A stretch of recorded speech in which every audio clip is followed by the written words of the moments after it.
Hey guys, how's it going? So we're back with another video, and today we're going to talk about a guitar I didn't even know existed until a couple of days ago. So I was in my local pawn shop, and you know with me that's always the start of a good story, usually.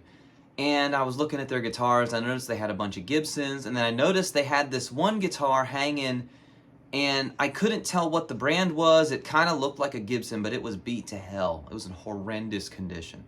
And I asked him to pull it down, and he did. And it said Gibson on the headstock, but it was pretty much peeled off. The headstock had been broken and had been bondoed back together with like automobile bond, and it was white on the back. Part of the finish on the back of the neck was missing. There were little outlines of where there used to be stickers on the body of the guitar. The fretwork, the frets were weird. Like they were kind of sharp on the sides. The action was really high, and half of the strings were strung backward. And I looked at it and was like, what the hell? I looked at the back, and stamped on the back it said made in USA. Looked at the serial number. Turns out that it was made, it's nearly as old as I am, let's just say, 1991. So I went home, did some research, and found out that what this guitar was a Gibson Les Paul Studio Lite. Sound familiar? Gibson actually just released a new Les Paul that is basically that. It's a Gibson Les Paul Modern Lite, I believe. The main draw of this is it's not a studio, it's lighter than a studio, but it's all the punch of a Les Paul and all the heritage of a Gibson. Well, Gibson's been doing this forever, even back in the 90s. So I did some research and looked at it, and what is it? It's basically a stripped down, bare bones, as basic as you can get Gibson. It's the cheapest Gibson they could make to get it out the door and sell it. But this was back in the 90s and the late 80s. Well, bottom of the barrel 90s and 80s, yeah, you could get some pretty bad import stuff. But American stuff, what Gibson was doing, if they sold a guitar today with these specs, they'd probably charge you $2,000 for it. Which is evidenced by the fact that the Modern Lite, I think, starts at $14.99, if not more. And it has worse specs than the Studio Lite has. So I did, like I said, I did that research. I found that it was highly sought after for some reason. Wasn't really sure why. I started to panic and think, okay, there's a Gibson in that store.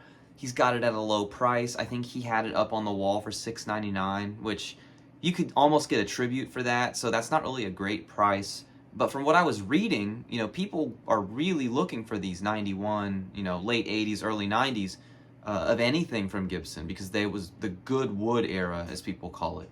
So, you know, I went back to the store and I asked to look at it again and noticed all the issues. I tried to perform a very basic setup there on the counter at the pawn shop to try to see if I could get it anywhere near where I would like it before making a decision like that.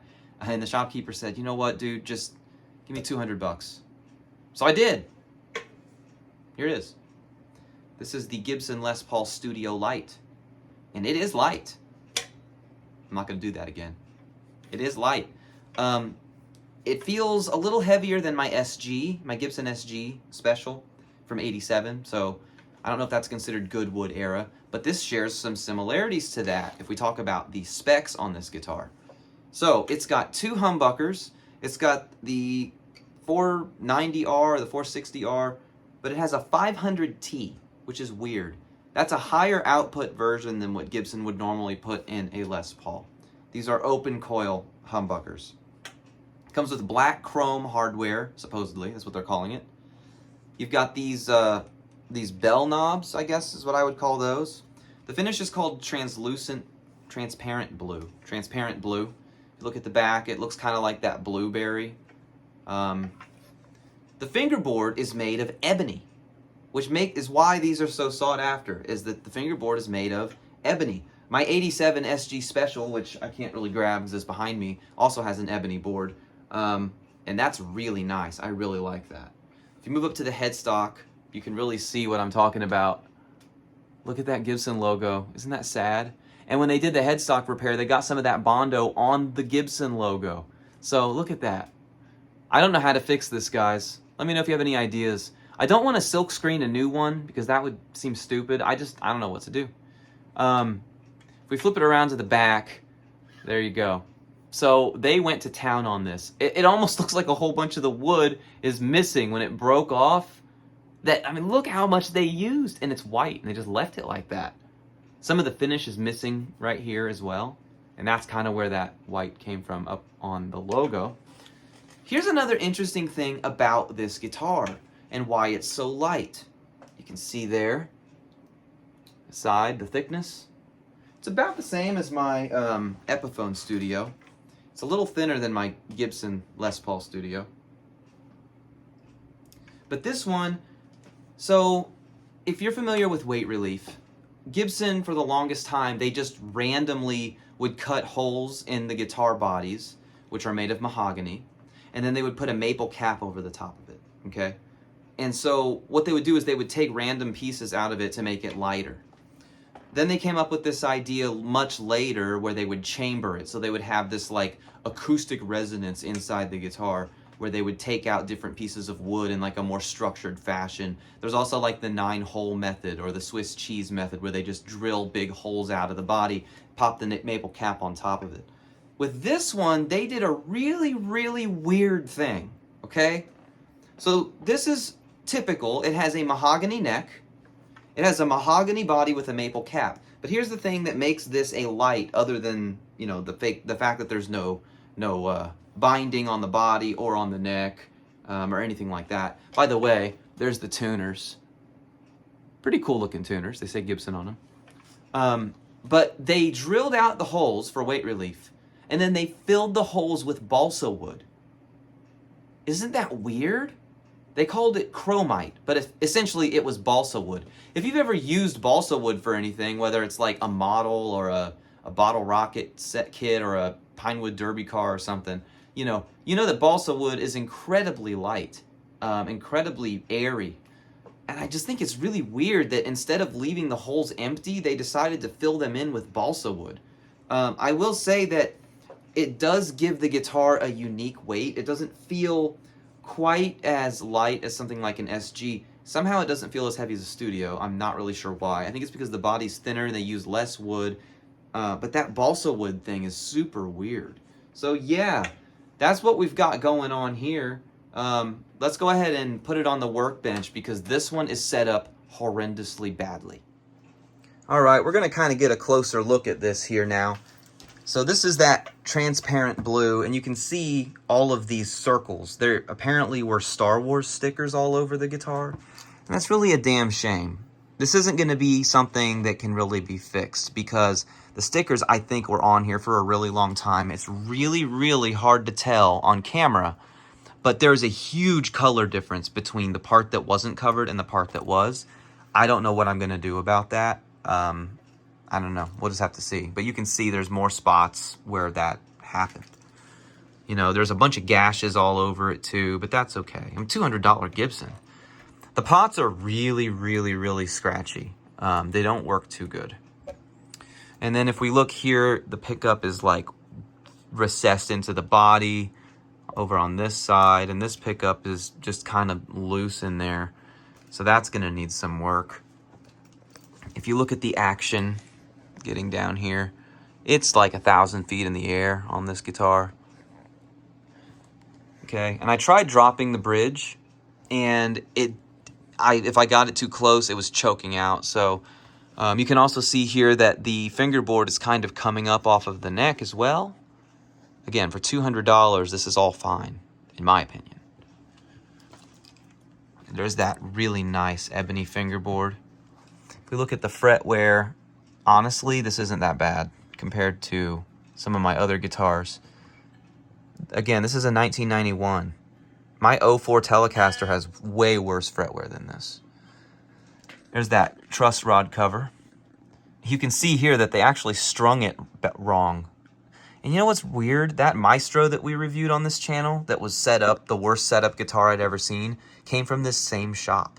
And it was also strung up like this. So I wonder if the shop is doing that. Who knows? You can still see Les Paul very clearly. You can see where this is coming up really bad all around here. That poor Gibson logo. And something else is these corners are actually starting to come up on the headstock, if you can see that. It's like that on both sides. Let's flip it over. So here's the back. Surprisingly, it doesn't have a ton of buckle rash. What you're seeing here is just grime. I mean, I'm surprised my hand hasn't turned black from this, but this is all just grime and dust and dirt. There's not really much buckle rash on the back of this guitar at all. If we move up the neck, I love the way that this is aged, by the way. This color of blue, it looks really good aged. It looks very similar to, I have two other Gibsons that have this color on it. One of them, it's on the back of the neck. The other one, it's on the body. I think it's called Blackberry on my Firebird Zero is what they call this. I don't know what this was called in 91. If we go up here, you can get a closer look at this repair job. So I don't know, I can't tell if this was intentional right here. It almost had to be, don't you think? And then they just used a ton of this automobile Bondo. Like, what the heck? And I'm never going to be able to change these tuners because, look at this. They like Bondoed the tuner on. Thankfully, these tuners from so far from using them very briefly are fine. But they're these really cool Gibson branded tuners. You know, they're nothing special. I mean, I've got a drawer full of these right next to it that are basically the same. Like, here's an LTD one. Functionally, it's probably the same. And then there's your Made in USA with the serial number that I'm obscuring from you, but it is a 1991. We're gonna pop off this cover now and see what's in there. I always feel like I'm opening King Tut's tomb. There we go, no bugs. Nice. All right, so if we look in here, this looks factory to me. It's on a plate, so that tells me that this was from an era where Gibson, and they still do this, they'll actually pre-wire all the pots and everything off the line and put them on these plates, and then as they're assembling the guitars, they'll pop them in and finish it up. Yeah, you can see the braided wires there, braided cables for the pickups, full-size pots, pretty much what you would hope to see in a Gibson. You can kind of see a hole on the side there. I wonder if that's like an unfilled hole that they would have filled with balsa wood inside the body or something. I have no idea. It doesn't buzz or anything, so it's not like that was for a ground. I have no idea. It's just a hole in the side of the wall there. Okay, let's flip it over again. All right, so this guitar desperately needs new strings, but before we do that, it also needs a truss rod adjustment, but before we do that, I want to try to get this bridge as low as we can get it with these old strings that are on here, and just try to get the action as low as we can, and then we'll work on the truss rod, and then we will change the strings and see if that does it. There's a couple ways to adjust the action on a Les Paul. One of the ways is to just use your fingers, and you twist these things, okay? If you tighten them, the action goes lower, and if you loosen them, the action comes higher. Sometimes it's really hard to get a grip and turn it, so what you can do is lower the string tension by detuning all the strings, and then you can easily turn it. But what I find to be the easiest way is to just take some needle nose pliers like this, okay, and just kind of grab it, and you want to get the ones that have the grippy edges inside. You just want to grab it and just turn it like this. See how easy this is? You don't have to do anything special. You just grab it and turn it. And so since I'm trying to lower the action, I'm going to turn it clockwise because I'm tightening it.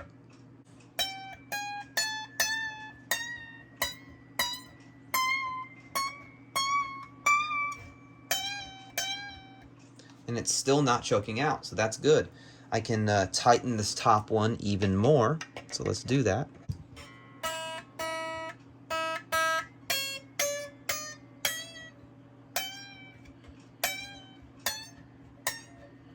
Here I'm starting to choke. Went too far. So I'm just going to loosen it a little bit. Let's see if that fixed our problem. There we go. Now we're not choking out anymore. Now that we've got that end taken care of, we're going to do something that everyone's terrified of. We're going to mess with the truss rod. Oh no! How does the truss rod work? Well, we've gone over this before, but basically the strings, obviously, because they're so tight, they're pulling here. This can't move because it's metal and it's in the body, so it pulls the headstock. The headstock gets pulled forward. Well, if you don't have a truss rod, which is a metal rod running through the neck, then it can pull it way forward and bend it like this. And then you've got this big dip in the middle of your fingerboard. This guitar has a big dip in the middle of its fingerboard right now. Look at that. You see that? Isn't that awful? So in order to fix that, what you have to do is you have to tighten the truss rod. And when you tighten the truss rod, it makes the headstock go back a little bit. I'm kind of worried. I hope that we don't crack the headstock off because it's on there with Bondo. So let's get the truss rod cover off and tighten it a little bit. All right, so a Gibson is different from a Fender. You don't use Allen wrenches. The Gibson, you use one of these things. This one came with one of my other Gibsons. If you don't have one, you'll need to buy one because you can adjust it with another tool, but I recommend just using this. It's a lot easier. So what you do is you set it on your truss rod like this, okay? And then to tighten it, to get rid of that bow in the neck, that release, you just tighten it like this. Okay? A little bit of a turn, you don't want to go too far. Okay, now we're going to check it. Okay, so I got it tightened. This thing was basically completely spinning free loose, which explains why there was so much bow in the neck. If you look at it now, the action is a lot lower, and the bow is not nearly as bad as it was. Now I'd like to take the strings off and see what pickups are really in here. I was taking the strings off this guitar, and I noticed how many windings are on this E string. That's ridiculous. Anyway, let's get them off. Right off the bat, every single one of these tuners is incredibly loose. Both to turn and they're loose up here. Like you see, this one's not loose, which is kind of weird, but all the rest of these, yeah, they are incredibly loose. So I'm going to take this tool here, and I'm just going to tighten these.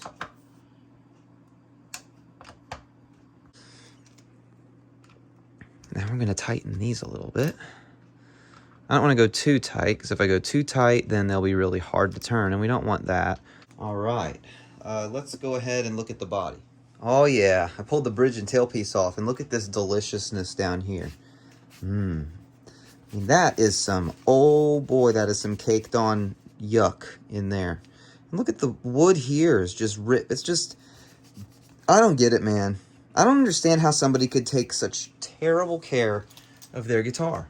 I don't get it. I mean, this is, if this were a Squire, this would be unacceptable. If this were an Epiphone Les Paul Special, it would be unacceptable. I don't understand how you can just abuse your guitar like this. It's totally insane to me. I guess I could maybe understand if this was like a kid's guitar that was left at their parents' house or something, and the parent just didn't know what it was or how to take care of it, and they just kind of let it sit like this, you know, and they just kind of threw it around in different closets of the house. But I don't get it, man. This is a Gibson. This isn't... Anyway, let's pull these pickups out and take a look and see what they are. All right, moment of truth. Are there any bugs in here? Gibson USA. But it doesn't say what it is. That's kind of disappointing. You can see in there, there's a little marking. Looks like it says 984 RBW. I don't know what that means. Very interesting. And you can actually see some of the chamber down in there. Look at this. I said chamber, but weight relief. You see that? There's just a big hole in the middle of this guitar. Isn't that crazy? But there it is. I don't know who RBW is, but 984? So do you think it's possible that this body was made like 7 years before it was actually used? I doubt it. I don't know. Maybe it's number 9 out of the 84 of the day or something. But there's the pickup up close. It just says Gibson USA, but it doesn't say what it is. This is supposedly a 500T. Let's pull the other one and see if there's any magical bugs hiding in here. No, there's not. This one doesn't say anything. Huh, I wonder if this is stock. This one says Gibson USA, and it's got the tape coming down like that. This one doesn't say anything, and it's got the tape coming down like that. It has the braided wire, and everything looks the same visually. That's really weird, man. If you look inside here, I mean, look at that. This is not very impressive, I have to say. you can see some of the wood there. But like, look at this. What the heck happened here? It's like they just took like a slab of wood and just threw it in the middle. I almost wonder, just based on looking at this, you can kind of see where the different pieces of wood begin and end. I almost wonder if they hollowed this out completely, and if this is just balsa wood that they threw in the middle. I mean, it's not that they plugged the holes, it's that they just threw light wood in the middle and they just used this mahogany on the outside. But you can see there,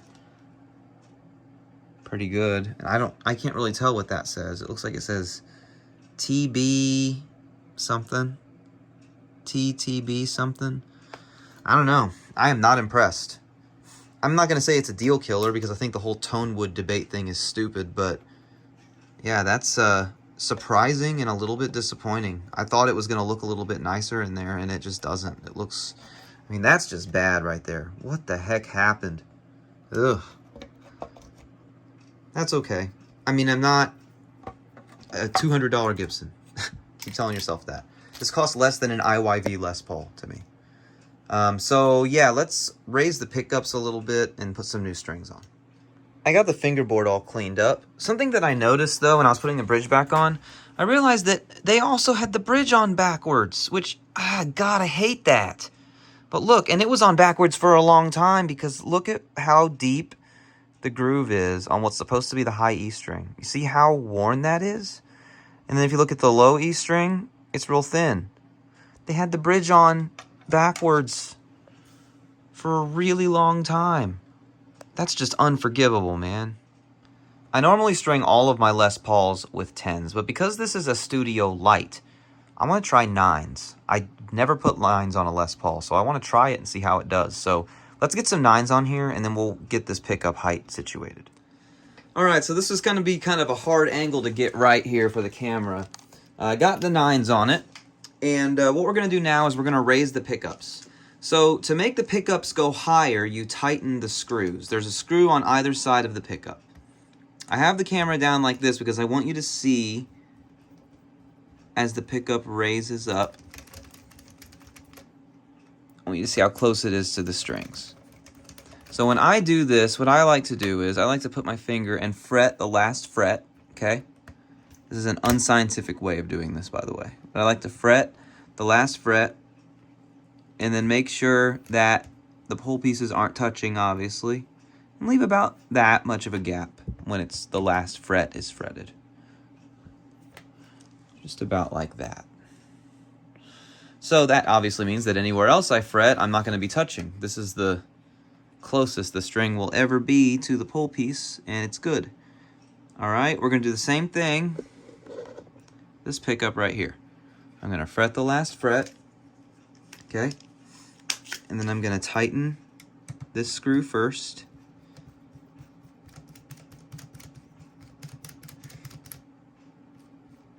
Get it about like that.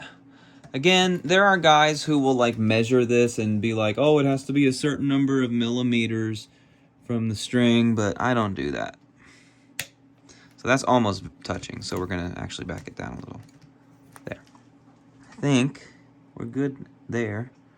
Okay, so that's how I set the pickup height. Very unscientific way of doing it, but that's how I like it. Okay, well, now it's time for the moment of truth. Does the guitar play good? Does it sound good? Do I recommend it? Well, exciting news. I got my amp back today. So let's go plug it into my main amp that I've been without for months. Got it strung up with 9s. And it feels weird being strung up with 9s. But man, this guitar is so light. Whee! I'm not used to a Les Paul shaped guitar being this light. It feels really weird. I mean, now we kind of know why because we looked inside it. But the amp today, Crate Blue Voodoo. Oh my god, I love this amp. I love this amp. It matches this guitar too, sort of. It's been away. It blew up on stage. I just got it back from the tech today. I'm really excited. I got my Blue Voodoo back, and I got this all today. So we're plugged in. We're on the front of the amp. All of my effects are going straight into the front of the amp. Right now it's on a clean setting with delay and reverb. So let's go ahead and get started on here. And we're going to just play a little bit and see how well these pickups respond and how it feels to play. So let's go.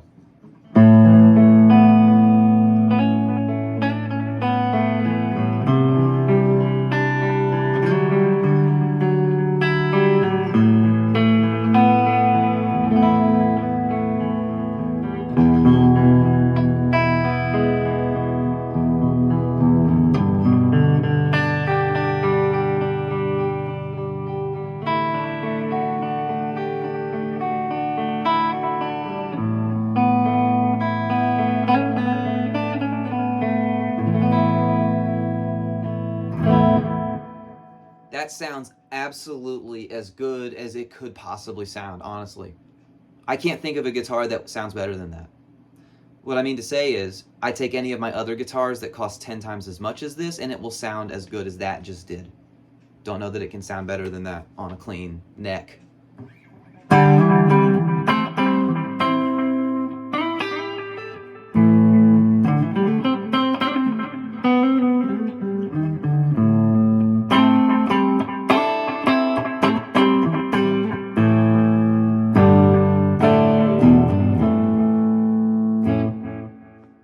I could play that seriously, I could play that all day. I could play that all day. We're not even into what makes a Les Paul, what a Les Paul is nowadays. I guess let's put it on the bridge position now with the same clean setting and just see what we can get out of it.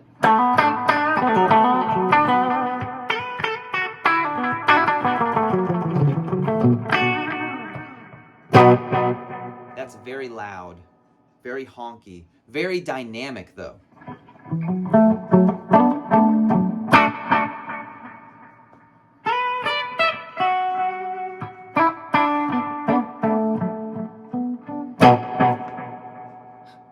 All right, let's put on some overdrive. What I want to do here first is just the overdrive thing, right? Then after that, I'd like to try to clean it up with the volume knobs and see how well it cleans up. Because that's a way to tell how good your pickups are, is how dynamic and responsive are they, and how well do they clean up if you roll them down. I mean, that has a lot to do with your pots too, but we saw the pots. They're big Gibson pots, so. DS1.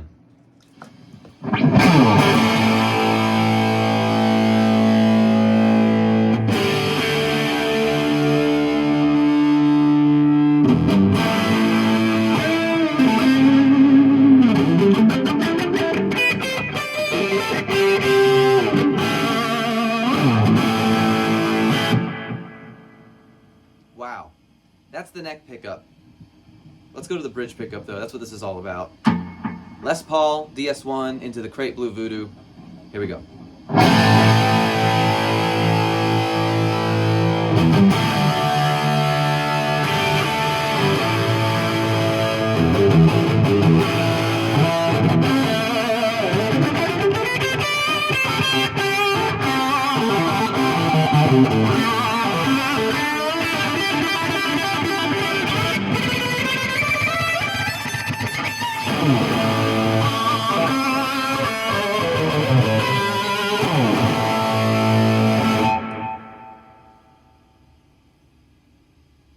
This is a Lite?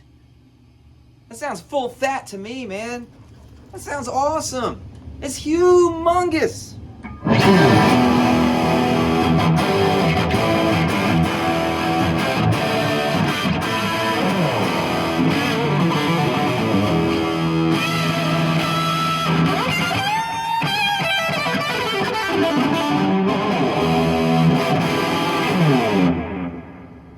Let's see how well it cleans up. Volume's down all the way right now. Let's turn it up to like 2.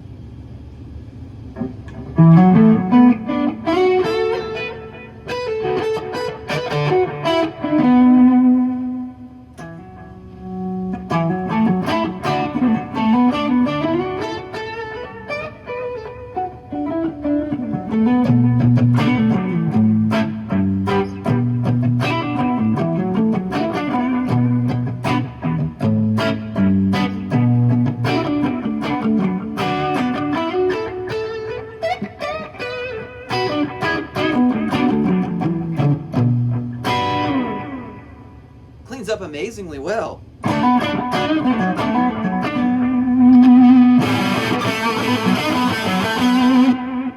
Let's do something on the bridge.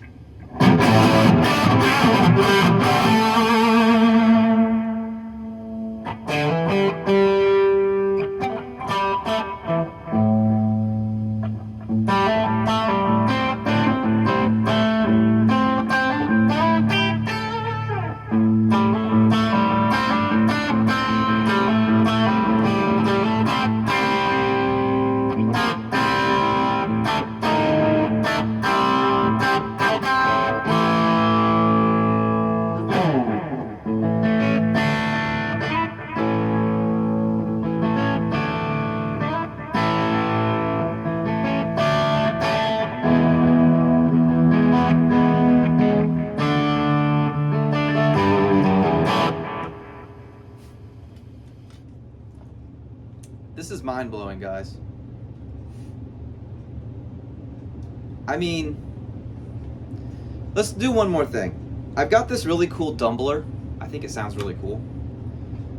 I want to turn it on and see if it can do that too.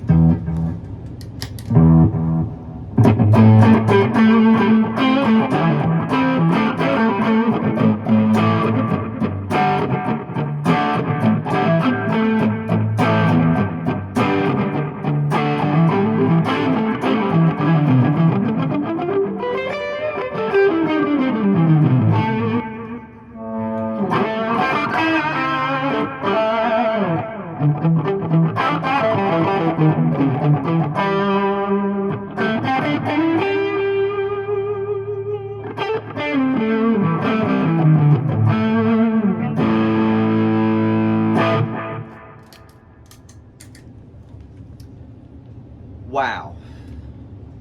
One thing I have to mention. All of these effects, including the reverb and delay, are going into the front of this Blue Voodoo on the clean channel. The headroom is like unbelievable. Okay, but that's not what this video is about. We will talk about the Blue Voodoo in its own video later. But this guitar, what the hell just happened? This is supposed to be the cheapest, most bare bones Les Paul that Gibson basically ever made. Like, I'm not counting like the Junior or the Special, because the Special was trying to have some semblance of, it's kind of like the Tribute, you know? They tried to make it look sort of like a standard, and they did things they didn't need to do on those. This, I think every corner that could possibly have been cut with this design was cut. No binding. The fret ends are like a Fender, so they were, you know, cheap and quick, just hammered down in there. It's got open coil. I should have mentioned ceramic humbuckers. I mean, this is supposed to be, it's got a body that's filled with balsa wood. Balsa! That's like a meme. That's like a joke. Like, you'd see, like, oh yeah, man, that guitar's made of plywood. Like, okay, at least it's got heaviness to it, and, you know, it might resonate. At least it's not made of balsa. Balsa? Really? Balsa. Mahogany with balsa, and it sounds like that. I mean, I'm not a big believer in the whole tone wood thing. I think that really what it comes down to is your confidence as a player. Like, I can't really reach it right now because it's around the corner over here, but I've got this Epiphone Les Paul Standard, and it weighs like 13 pounds. It is unbelievably heavy. I don't think the wood makes a difference in how it sounds. I think that because it sits on my lap or I'm holding it and it's so heavy, it feels like I can torture it. I can just hit it so hard and so reliably is it going to respond to me because it's so heavy. I have that confidence. But if I have an SG in my hand, I'm not going to play it the same way, you know? I'm not going to feel as confident hitting those big chords. So it's going to sound different, of course, you know? I know the body shape does kind of make a difference, and where the pickups are in relation to the bridge and the neck and stuff is different, obviously. But the tone wood thing, I just don't know, man. This is proving to me personally that, I don't know. I just can't believe it, okay? I'm going to spoil something real quick, okay? Hold on. This guitar right here is something we're going to talk about in a later video. This is a limited edition, first run, 2007, number 24 off the line, Les Paul Robot. It's got everything. It has a bound headstock. It's got bound fret ends. It's got robot tuning, which I actually really like, spoiler alert. And it's got what should be better humbuckers. And this feels better than that one. It sounds better than that one. I don't know. I don't know that the ebony, if the ebony's making a difference, or if it's the fact that the humbuckers are open, or that they're ceramic and they're a little bit hotter. I don't know. And like I say all the time, this proves another point, and probably the major point.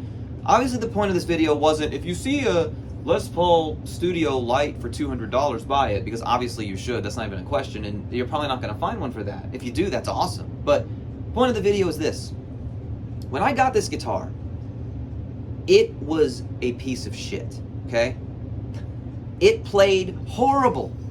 The action was way up in the sky, and the pickups were sunk down into the body, and everything about it was bad. Everything. It was filthy, dirty, it was strung wrong, it looked ugly, and everything about it was bad. It felt horrible to play. It made my fingers hurt, and honestly, I had a few moments where I was like, even though it was $200 for a Gibson, I think I might have made a bad decision here.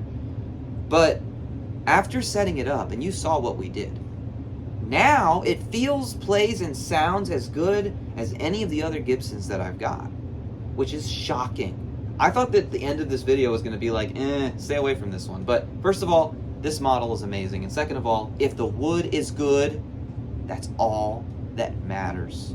The pickups could have been shot. The pots could have been shot. The pickup rings could have been broken off. The switch could have been broken off. The tuners could have all been broken. Hell, the headstock was broken. The nut could be bad. All of that stuff can be fixed.